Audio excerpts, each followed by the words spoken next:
Дезерт от няколко евтини и достъпни за всеки съставки.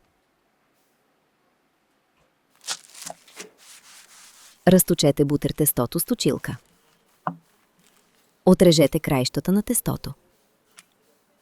Нарежете тестото на няколко равни ленти. Вземете 2 червени ябълки. Изплъкнете ябълките във вода с сода бикарбонат. Подсушете с кърпи. Отстранете сърцевините от ябълките. Нарежете ябълките на много тънки резени.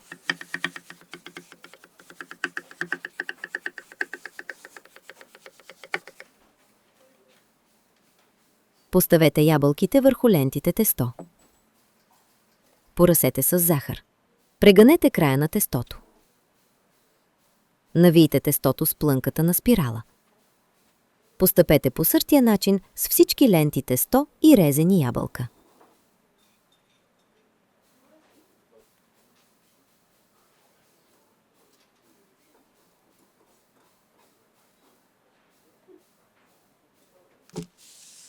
Покрийте тавата с хартия за печене. Поставете цветята от тесто и ябълки в тавата.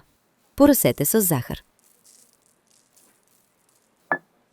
След това с канела.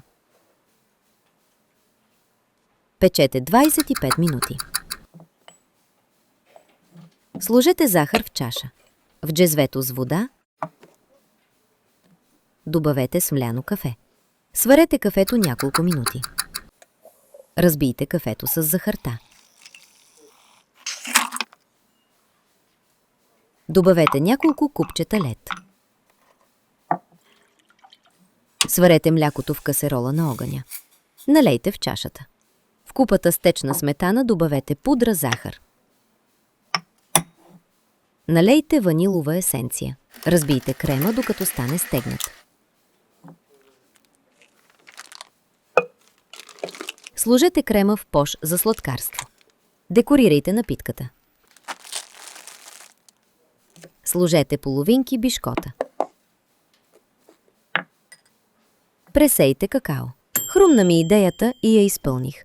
Получи се нещо много вкусно.